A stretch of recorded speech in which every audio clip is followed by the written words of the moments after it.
congratulations to all the graduates. And I think this is kind of like deemed appropriate for the event that we get ready to do. I'm teaching this mod, Intro to Cosmetology, and so my students have studied about the chapter 1, which is the history of cosmetology. So I think this is, like I said, deemed appropriate for now that the students are going out. They can now have a remembrance of why they actually study cosmetology and what the origins of cosmetology are. So there's a lot of contributions that have taken place.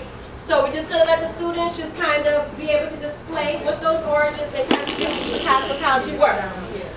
So I hope that you all will enjoy. My phone. No, that black piece. Cover my lens. Oh. Will you take it? And recording. Yeah, lights on or off.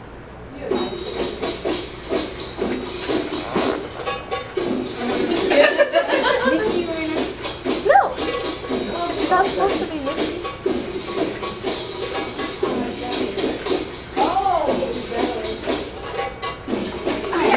Cosmetology started as early as 3000 BC.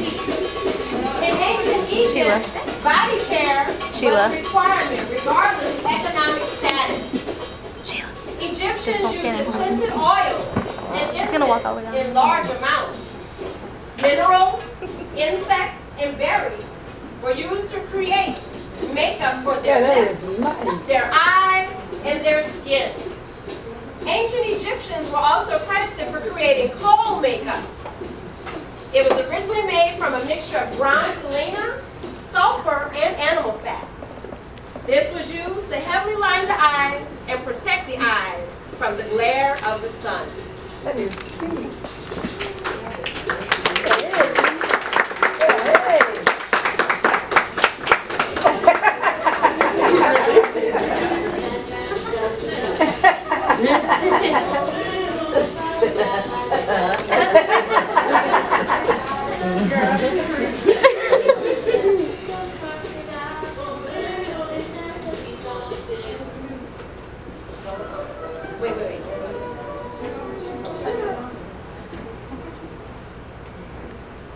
Next, about 1600 BC, we had the Chinese.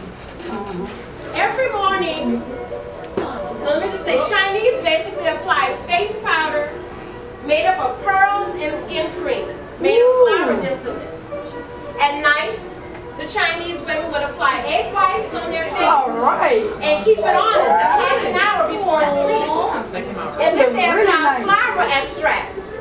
Finally patting their wet face with dry soap towels. Furthermore, they use jade face rollers, cool and smooth on their face again and again every morning. They also rub tinted mixtures of gum arabic, gelatin, beeswax, and egg whites onto their nails to color them crimson or ebony. During the early period of Chinese history, nail tinting was so closely tied to social status that commoners called wearing a royal nail color face a punishment of death.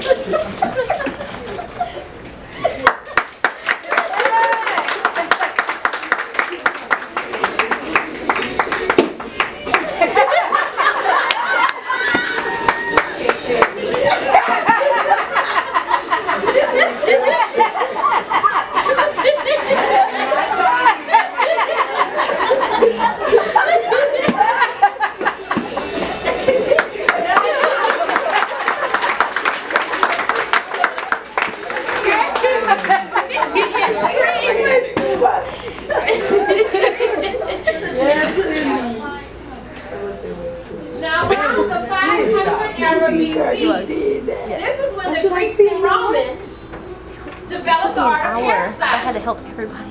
Greek women applied preparations of white lead onto their faces, kohl around their eyes, and vermilion upon their cheeks and lips. Vermilion was a brilliant bright red pigment made from grinding cinnabar. The Romans' contributions to cosmetology were their facials. They were made of milk and bread or fine wine, which was popular. Other facials were made of corn with flour and milk. Noble women tinted their hair red. Middle-class women colored their hair blonde. And poor women dyed their hair black. 4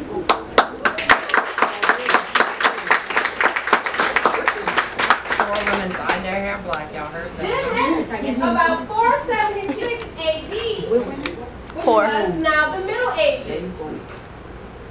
The Middle Ages, it was a period of European history between classical antiquity and the Renaissance. The beauty of culture is evidenced by tapestries, sculptures, and other artifacts. These women's contributions to cosmetology were their towering headdresses and intricate hairstyles, and the use of cosmetics on their skin and their hair. Women wore colored makeup on their cheeks and lips, but not on their eyes.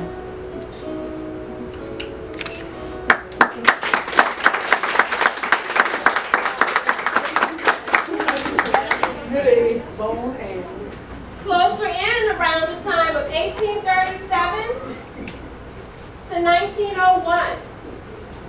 That was our Victorian age. The Victorian era of British history was the period of Queen Victoria's reign. The Victorian era of style clothing ended in 1942. The rise of 1837 marked the decline in use of cosmetics. However, it was frowned upon, though, and thought to be something that women of only poor morals would wear, but ladies continued to do it anyway. At that time, the ideal of beauty to achieve what was of a delicate, feminine, and fragile woman with a pale complexion and long curly hair. Frequently, they wore their hair in a bun, and eyebrow plucking also became common.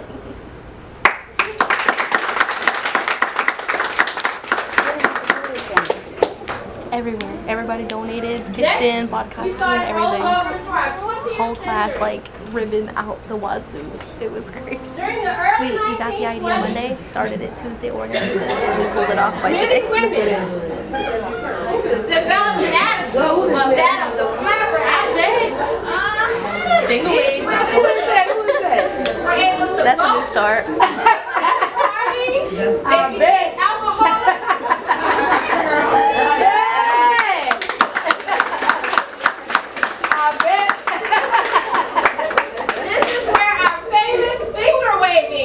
Derived from. They wore tight pin skirts and dresses stopping above their knees. Their hairstyles were very, very stylish during this era. Who did her hair?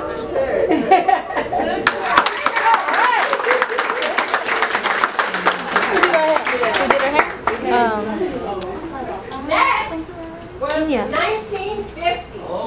Can you work them waves out? Miss Kenya did them. During this time is when scientists developed what we now know as permanent waving. It was during this era that whole waves were very popular. These styles were very popular. The women spent lots of time sculpting. All right, girl.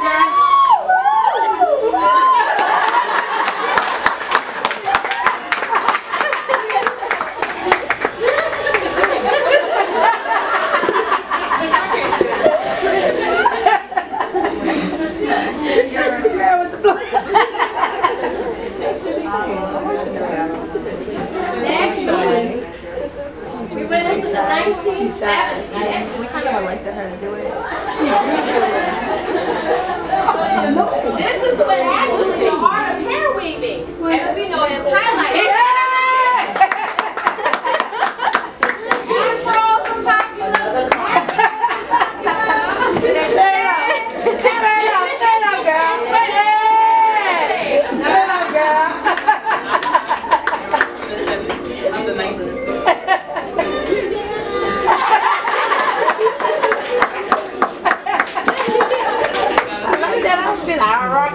and last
Graduation time.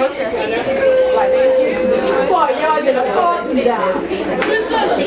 We want to go ahead and do the group photo. Thank you so much, Sheila. Okay, this is still recording, y'all.